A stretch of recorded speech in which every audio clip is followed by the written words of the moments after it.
My family always forgot my birthday but rented out ballrooms for my sisters. This year, I didn't complain, just closed on a beachfront condo. Their reactions online were instant and furious. I'm Sarah Martinez, the older daughter in what most people would consider a successful family. My parents, Robert and Linda, own a chain of furniture stores across 3 states. My sister Emma is 24, works in marketing for a tech startup, and has always been what you'd call the golden child. Me? I'm a software engineer who's been quietly building my career and savings while living in a modest apartment across town. The birthday thing started when we were kids. Emma was born in June, right when school ended, so her parties were always these massive summer affairs. Pool parties with 30 kids, bounce houses, pony rides, you name it. My birthday is in February, and somehow it always got complicated. Too close to Christmas, people are busy, weather's bad, Emma has a school project due. There was always an excuse.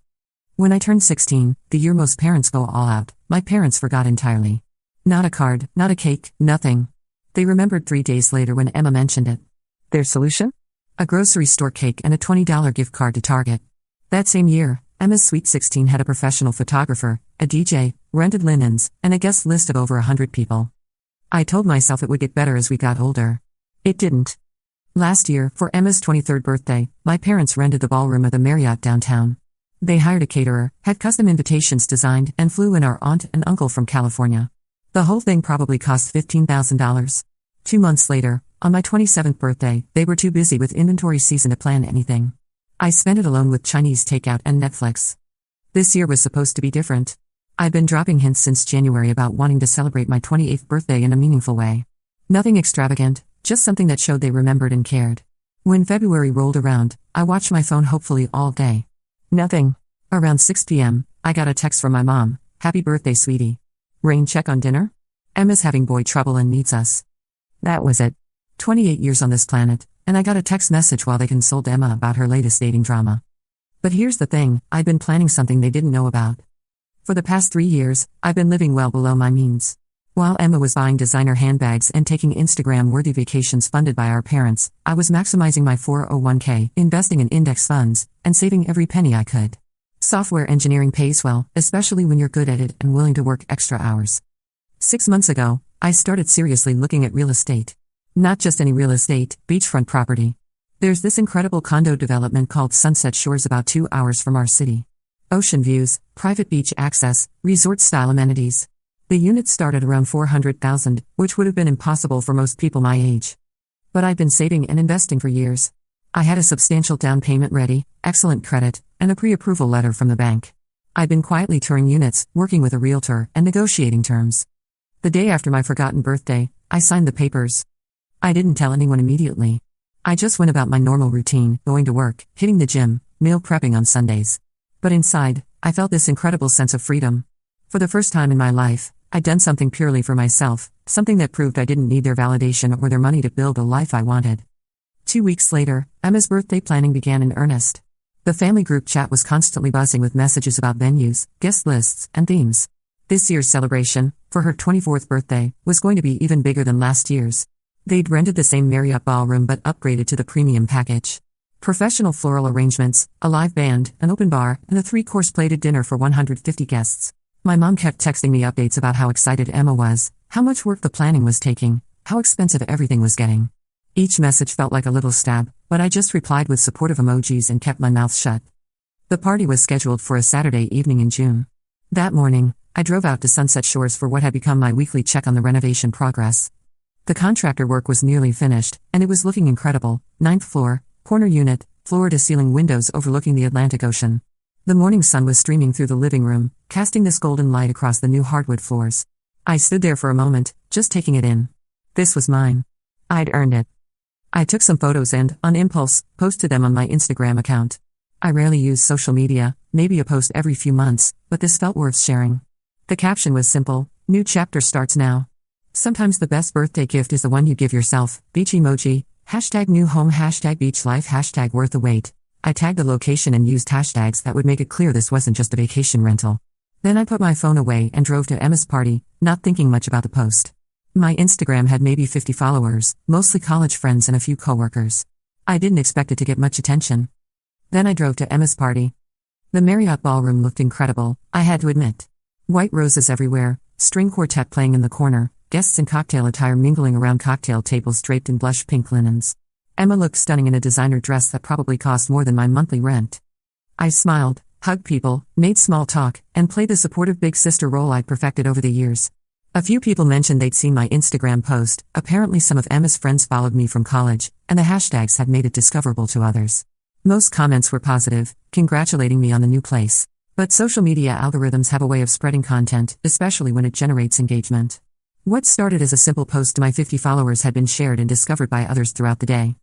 Around 9 p.m., just as Emma was giving her thank you speech to the room, I noticed my mom frantically checking her phone. Her face went from confused to shocked to something I'd never seen before, panic mixed with fury. She'd found my Instagram post. One of her friends who followed me had shared it in a group chat, asking if she knew about Sarah's big purchase. The post had been lived for nearly 12 hours, gathering likes and comments throughout the day while my family planned and celebrated Emma's party, completely oblivious. What she saw was my beautiful new beachfront condo, posted on what should have been a celebration of Emma's birthday. But more than that, she saw the price tag I'd implied with my hashtags and location tags. She saw that I'd been capable of making a major life decision and financial investment without them. She saw that while they were spending $15,000 on a single party, I was building actual wealth and security. The speech wrapped up, and my mom immediately cornered me by the dessert table. "Sarah, we need to talk. What is this post about a condo?" I kept my voice calm and pleasant. "Oh, did you see that? I closed on a place at Sunset Shores last month. I meant to mention it, but you've all been so busy with party planning." Her eyes went wide. "Sunset Shores? Sarah, those units cost. How did you? Why didn't you tell us?" "I guess I thought you'd be busy," I said with a shrug. Emma's had so much going on. My dad appeared at my mom's elbow, looking equally stunned. "Sarah, honey, did you really buy a beachfront condo? How is that even possible on your salary?" The question stung, even though I'd expected it. "I've been saving for years, Dad. Living below my means, investing wisely, building credit. You know, all those boring financial things Emma never wants to hear about." By now, Emma had noticed the tense conversation happening and drifted over, still glowing from her party high. "What's going on?" she asked, looking between our parents' shocked faces and my carefully neutral expression. "Your sister apparently bought a beach house," my mom said, her voice tight. Emma laughed. "Wait, what? Sarah, you bought a house? Like, actually bought one?" I pulled up the photos on my phone and showed her. Her expression shifted from amusement to confusion to something that looked almost like hurt. "This is really nice," she said quietly. "When did this happen?" "I closed a few weeks ago. Been working on it for months." "Months?" My dad's voice was getting louder, drawing attention from nearby guests. "Sarah, why didn't you come to us? We could have helped with a down payment, co-signed the loan." This was the moment I'd been unconsciously preparing for my entire life. "I didn't need help," I said simply. "I handled it myself." The silence that followed was deafening.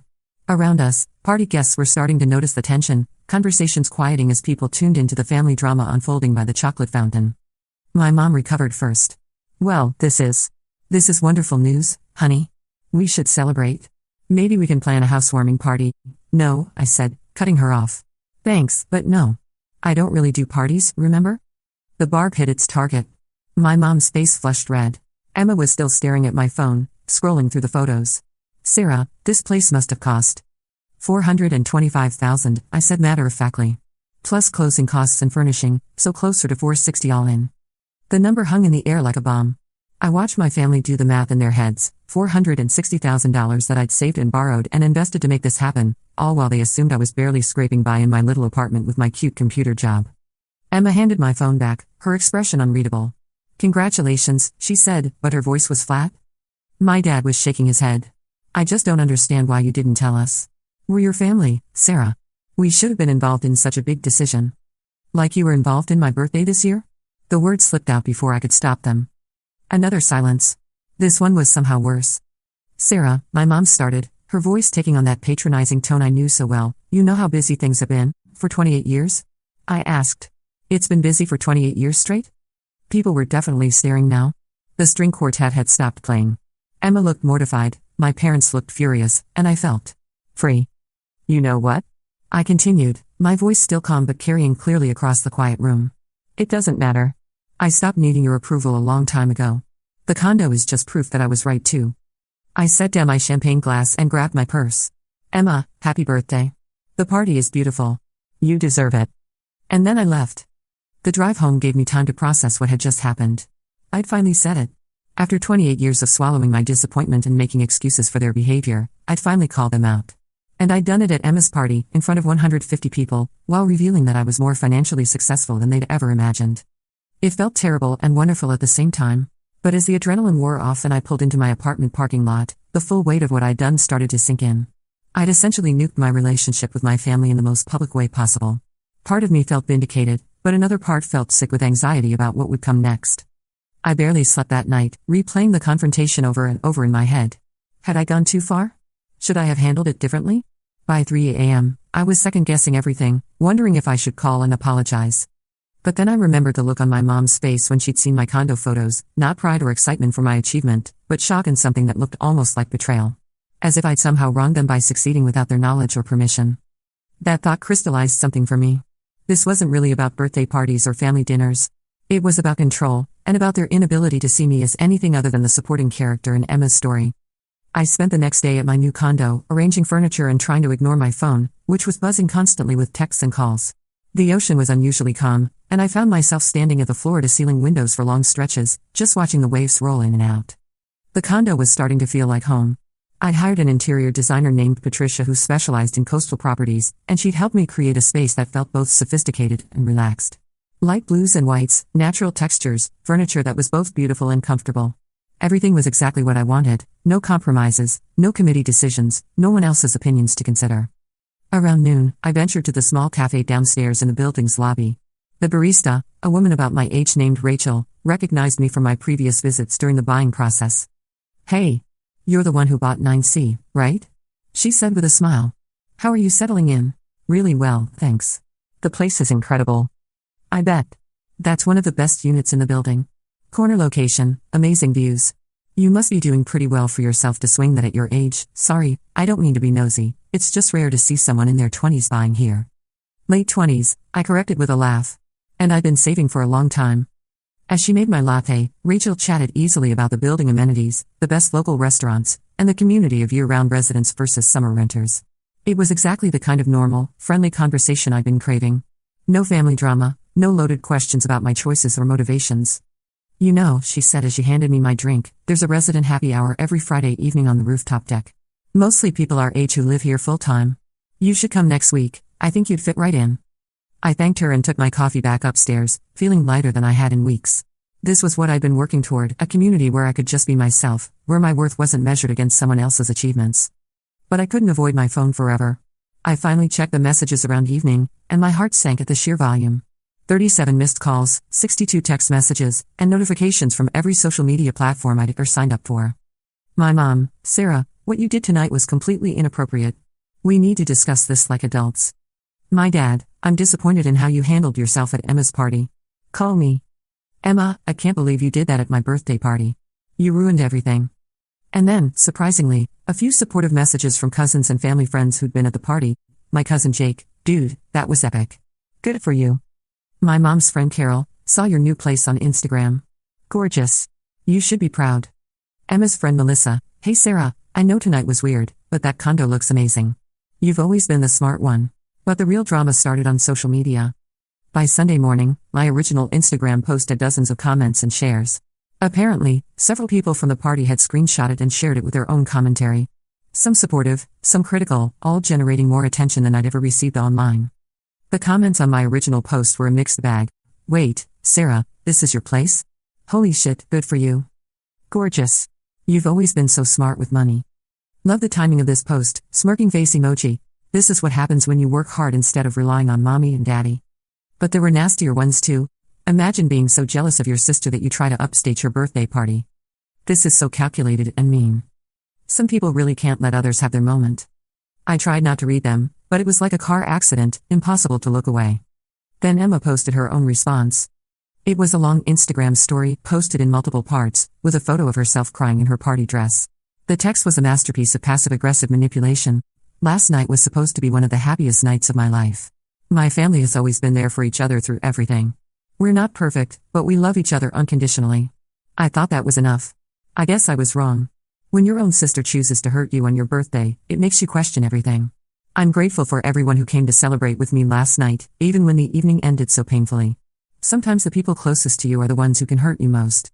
I don't understand what I did to deserve this, but I'm choosing to focus on gratitude and the family members who truly support me. #family, #grateful, #heartbroken. The post went viral within our social circle. Comments poured in. Emma, you didn't deserve this on your special day. Some people are so jealous they can't let others have their moment. Family should lift each other up, not tear each other down. You're handling this with so much grace. I would have lost it. Your sister sounds toxic. Sometimes you have to cut people out of your life. But there were other comments too. Wait, what actually happened? This sounds like there's more to the story. Didn't Sarah buy a house? Why is that a bad thing? I've known this family for years, and Emma always gets everything while Sarah gets ignored. Maybe there's a reason Sarah felt like she had to do something dramatic. The last comment was from my high school friend Jessica, who'd watched this dynamic play out for over a decade. By Monday morning, the battlefield had expanded beyond Instagram. Emma had posted similar messages on Facebook and TikTok, each garnering hundreds of reactions and shares. Her friends rallied around her, sharing stories of their own family drama and positioning Emma as the victim of a cruel sister's jealousy. But my friends and former classmates weren't staying quiet either. Jessica posted a long Facebook comment that got shared dozens of times. I've known the Martinez family since high school, and I have to say something. Emma is sweet, but she's lived her entire life in a bubble of privilege that her parents created. Every birthday was a massive production, every achievement was celebrated with expensive parties and gifts. Meanwhile, Sarah worked 2 jobs through college, lived in the cheapest dorm room available, and I literally watched her parents forget her 21st birthday because they were planning Emma's high school graduation party. This isn't about jealousy or sibling rivalry, it's about 28 years of being treated like the afterthought child. Good for Sarah for finally standing up for herself. That comment opened the floodgates. Other people who'd gone to school with us began sharing their own memories and observations. I remember going to Emma's Sweet 16 and asking where Sarah was. Her mom said she was too busy studying to come to the party. Later I found out Sarah had been grounded for getting a B+ in calculus while Emma had gotten a car for maintaining a C+ average. Sarah tutored me through statistics our senior year and never accepted payment because she knew my family couldn't afford it. Meanwhile, Emma was getting a credit card with no limit for emergencies, aka shopping trips. I worked at the same restaurant as Sarah during college breaks. She would pick up every extra shift she could get while Emma was posting Instagram stories from Cabo with her friends, paid for by mom and dad, obviously. The narrative was building, and it wasn't flattering to my family. People began sharing screenshots of Emma's elaborate birthday parties over the years, contrasting them with their memories of my notably absent celebrations. Someone even found old Facebook photos from our teenage years showing Emma's room filled with birthday presents while I was working at a retail job. My parents tried damage control. My dad posted a rare Facebook status, family disagreements should be handled privately. We love both our daughters equally and are proud of all their achievements. We ask for privacy during this time. But the internet doesn't respect privacy requests when there's drama to dissect. Comments flooded in under his post. If you love them equally, why don't you have any posts celebrating Sarah's achievements? Maybe you should have thought about privacy before making one daughter's life public while hiding the others. Actions speak louder than words, Robert. I've seen Emma's parties over the years but never heard about Sarah's. The comments got worse from there. People began sharing screenshots of my parents' Facebook history, showing years of posts about Emma's achievements, parties, and milestones, while finding virtually nothing about me. Someone created a side-by-side comparison that went viral in our local community groups. Even more damaging, people started connecting my parents' furniture business, Martinez Family Furniture, to the family drama. Reviews began appearing on their Google business page. If they can't treat their own daughter fairly, how do they treat their employees? Great furniture, but maybe hire managers who understand the value of all their family members. Wouldn't trust a business owner who plays obvious favorites. My mom tried a different approach, calling me directly on Tuesday afternoon. Sarah, you need to make this stop, she said without preamble. People are saying horrible things about our family business. Your father is getting negative reviews on Google from people who've connected our furniture stores to this situation. They're saying we're bad employers because of how we treat our children. This is affecting our livelihood. I was sitting on my condo's balcony, watching dolphins play in the surf. I didn't ask anyone to write reviews, Mom. But you started this. That post, that confrontation at Emma's party, you knew this would happen. Actually, I didn't.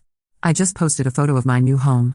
Everything else has been other people sharing their own observations about our family. Their observations are wrong. Her voice was getting shrill. We have always supported both of you girls equally. If people can't see that, it's because they're jealous of our success.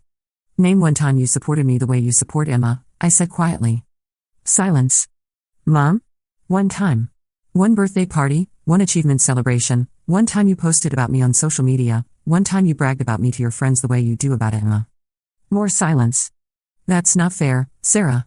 You and Emma have different personalities. You're more private, more independent. We celebrated you in ways that fit who you are. By forgetting my birthday entirely? That was one time. It was not one time.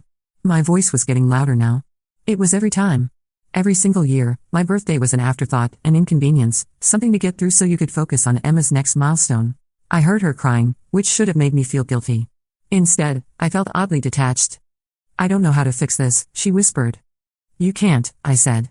But you could start by admitting it happened instead of gaslighting me into believing my memories are wrong. After I hung up, I realized my hands were shaking. 28 years of suppressed anger don't just disappear overnight, and every conversation with my parents was like picking at a partially healed wound. By Wednesday, I was getting friend requests from people I hadn't talked to in years, all wanting the inside scoop. Local news bloggers were reaching out for interviews. A lifestyle Instagram account with 50,000 followers had reposted my condo photos asking for the tea on the family drama. The attention was overwhelming and frankly exhausting. I'd gone from being the invisible daughter to being the center of a very public controversy, and I wasn't sure which felt worse. That evening, I decided to escape to the grocery store near my condo to stock up on basics. I was comparing pasta sauce options when someone tapped my shoulder. Sarah? Sarah Martinez?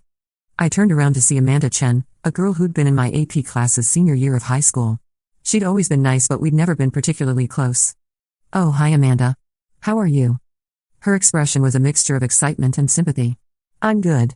But more importantly, how are you? I saw all the stuff online about your family and your new place. That condo looks absolutely gorgeous, by the way. Thanks, I said, genuinely touched by her enthusiasm. It's been a crazy few days. I bet. Look, I know we weren't super close in school, but I wanted you to know, a lot of us always noticed how differently your parents treated you and Emma. It wasn't fair then, and I'm glad you finally called them out on it. She paused, then continued. Actually, my husband and I are having a housewarming party next weekend for some friends who just bought their first place. Would you want to come? It might be nice to hang out with people who aren't obsessed with family drama. I realized I'd been holding my breath. That sounds perfect, actually. Thank you. We exchanged numbers, and as I finished my shopping, I felt some of the tension in my shoulders start to release.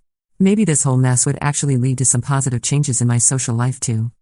But the drama wasn't over yet. On Thursday morning, Emma called me directly for the first time in months. Sarah, we need to talk, she said, her voice tight with emotion. Okay, I said carefully. This has gone way too far. People are being horrible to me online, saying I'm spoiled and entitled and that I don't deserve anything I have. They're attacking my job, my relationship, everything. Some woman commented on my LinkedIn profile calling me a princess who's never worked for anything. This isn't just about family anymore, it's affecting my professional reputation. I felt a stab of guilt. Whatever issues I had with Emma, I hadn't wanted her to face professional consequences. Emma, I'm sorry that's happening. I never asked people to attack you personally. But you started it. Her voice cracked. You could have talked to me privately, or to Mom and Dad. You didn't have to humiliate our entire family in public. Would it have mattered? I asked. If I'd come to you privately and said I felt neglected and overlooked, would you have listened? Would you have believed me? Silence. Because I tried that, Emma. Multiple times over the years. Remember when I told you it hurt that you got a graduation party with 200 people while I got dinner at Applebee's? You told me I was being dramatic. Remember when I mentioned that Mom and Dad had never posted a single photo of my college achievements while your Instagram was constantly being shared on their Facebook? You said I was being petty and jealous. She started to speak, then stopped. The truth is, as long as you were getting everything you wanted, you didn't want to see that I was getting nothing. Because seeing it would have meant acknowledging that your perfect family wasn't perfect, and that your parents' love might not be as unconditional as you thought. Emma was crying now. That's not. I never thought. I know you didn't think about it. That's exactly the problem. After we hung up, I sat in my living room for a long time, staring out at the ocean. The conversation had been brutal but necessary. For years, I'd protected Emma from the truth about our family dynamic, making excuses for our parents' behavior and swallowing my own hurt to keep the peace. But keeping the peace had come at the cost of my own well-being and self-respect. My phone buzzed with a text from my dad. Your mother is in bed crying. She hasn't eaten anything in 2 days. I hope you're happy.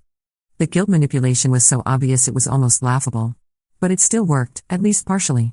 I didn't want my mom to be suffering, even if I was angry with her. I texted back, I'm not happy that Mom is upset. But I'm also not responsible for managing her emotions when she's confronted with the consequences of her actions. He didn't respond. That weekend, I needed to start packing up my old apartment since I'd given notice and would be moving out at the end of July. The lease timing worked perfectly with the condo renovations. As I taped up boxes of books and kitchen supplies, I reflected on the past 3 years I'd spent in this little one-bedroom place. It had been a good apartment, affordable, safe, close to work.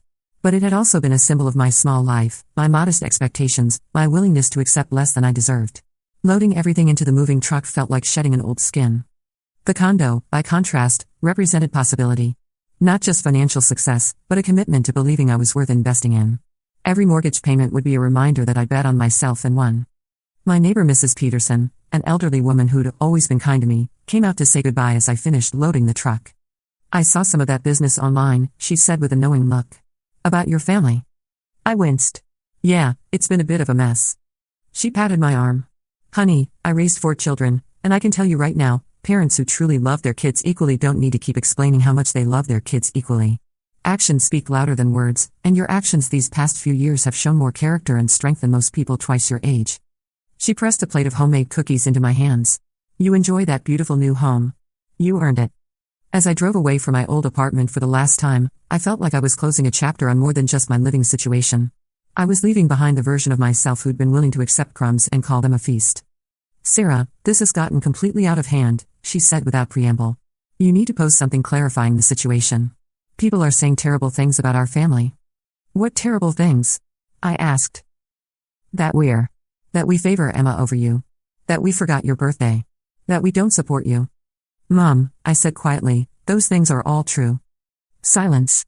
"Sarah, we have always loved you and Emma equally." "No," I interrupted. "You haven't. And now everyone can see it. This is destroying Emma," she continued, her voice rising. "She's gotten dozens of messages from people asking her about the favoritism. She's humiliated. Her friends are asking questions. This could affect her career, her relationships. Like my career and relationships were affected by growing up feeling invisible."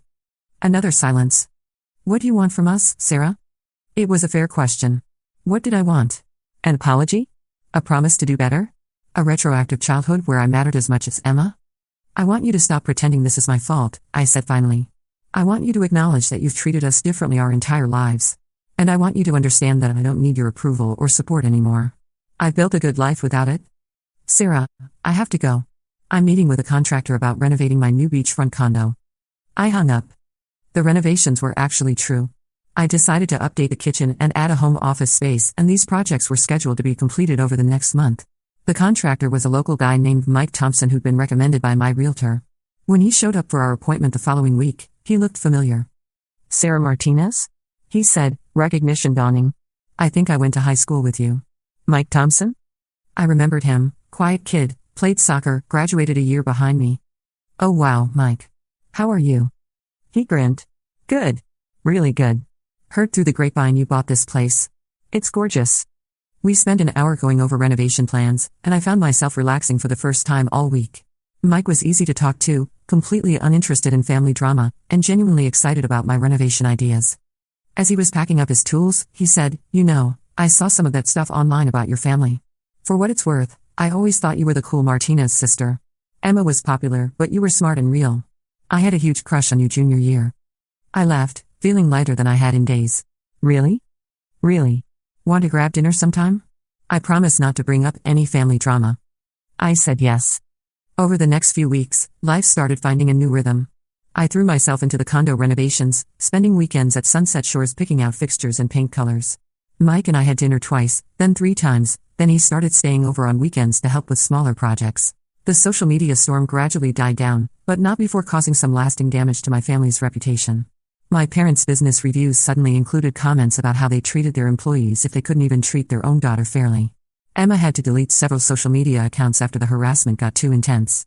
I almost felt bad about it. Almost. 3 months later, I was hosting my first housewarming party at the condo. Nothing extravagant, just a casual barbecue for 20 close friends, college roommates, and coworkers. Mike was grilling burgers on my new deck while everyone admired the ocean view. My phone buzzed with a text from an unknown number. "This is Emma. Can we talk?" I stepped inside and called the number. "Sarah?" Emma's voice was smaller than I'd ever heard it. "Hi, Emma. I want to apologize. For everything. Not just the party, but everything." I sat down on my new couch, looking out at my friends laughing on the deck. "What brought this on?" "Therapy," she said with a bitter laugh. "Mom and Dad suggested it after everything blew up. They thought I was taking the family stress too hard. But my therapist. She asked me to really think about how you and I were raised. To compare our experiences objectively." She paused, and I could hear her crying. "Sarah, I never realized how different it was for you. I thought everyone got what they needed in different ways. But when I actually listed out our birthdays, our achievements, the way Mom and Dad talked about us, it's so obvious. I can't believe I never saw it. Emma, no, let me finish. I was a spoiled brat. I am a spoiled brat. And worse than that, I never stood up for you. All those times you tried to tell me how you felt, I dismissed it because acknowledging it would have meant acknowledging that my perfect life was built on your pain. I was crying now too. I don't know how to fix it, she continued. I can't go back and give you the childhood you deserved. I can't make Mom and Dad see what they did. But I want to try to be a real sister to you now, if you'll let me. Through the sliding door, I could see Mike organizing a volleyball game on the beach. My coworker Sarah was helping my college roommate set up a speaker system. People who actually cared about me, who celebrated my successes without resentment or surprise. Emma, I said, I appreciate the apology. I really do. But I need time to think about what a relationship between us would look like now. I understand. But Sarah? Yeah? That condo is incredible. And you buying it yourself, with no help from anyone. I'm proud of you. I should have said that first. After we hung up, I rejoined my party. Mike wrapped an arm around my waist as we watched the sunset paint the sky orange and pink. Good call? He asked. My sister. First real conversation we've had in? Maybe ever. That's progress. I leaned into him, watching my friends enjoy the home I built with my own hard work and careful planning. You know what the crazy part is? I said. I spent so many years waiting for them to see me, to value me, to include me. But I never needed their validation to become who I was meant to be. Mike squeezed my hand. Sometimes the best revenge is just living well. He was right. The beach house wasn't really about revenge, although it had certainly served that purpose. It was about proving to myself that I was worthy of investment, of luxury, of celebration, even if that celebration was quiet and came from within. My phone buzzed with notifications from the Instagram post I'd made earlier, photos from the housewarming party, genuine smiles and laughter, friends raising their glasses in a toast on my deck overlooking the ocean. The caption read, "Grateful for chosen family and new beginnings." Sometimes the best chapters start when you stop waiting for permission to write your own story. The comments were universally supportive this time. No drama, no family feuds, just people genuinely happy to see me happy. Later that evening, after everyone had gone home and Mike was loading the dishwasher, I sat on my deck with a glass of wine and reflected on the past few months. The confrontation at Emma's party had been messy and public and probably not the most mature way to handle 28 years of resentment. But it had also been necessary. For the first time in my life, I wasn't waiting for someone else to remember my birthday, to celebrate my achievements, or to recognize my worth. I was building a life that reflected my own values and priorities, surrounded by people who chose to be there. My phone rang one more time. My parents, calling together from their landline. Sarah? My mom's voice was tentative. Hi, Mom. Dad. Honey, we've been doing a lot of thinking since everything happened, my dad said. We want to make things right. We're planning a belated birthday celebration for you, my mom added quickly. Something really special. The country club has availability next month, and we could invite everyone. I started laughing. I couldn't help it. Mom, Dad, you still don't get it. Get what? I don't want a big party thrown by you to make yourselves feel better about 28 years of neglect. That's not what this was about. Then what do you want? My dad asked, frustration creeping into his voice. I looked out at the moonlight reflecting on the ocean, at the home I'd created for myself, at the life I built without waiting for anyone's permission or approval. Nothing, I said. I don't want anything from you anymore. And that's actually the most freeing thing I've ever realized. After I hung up, I posted one final Instagram story. Just a simple photo of my deck chairs facing the ocean, with a caption, "The view from 28. Finally exactly where I'm supposed to be." The responses came quickly from friends who understood exactly what I meant. People who'd watched me grow into someone who no longer needed external validation to know her worth. Sometimes the best revenge isn't dramatic confrontation or public humiliation. Sometimes it's just refusing to keep playing a game where you'll never win and building something beautiful with your own hands instead. I turned off my phone and went inside to help Mike finish cleaning up. Tomorrow I had contractor meetings and design decisions to make. Real life to live, in a home that was truly mine. It had taken 28 years, but I finally understood the difference between being forgotten and being free.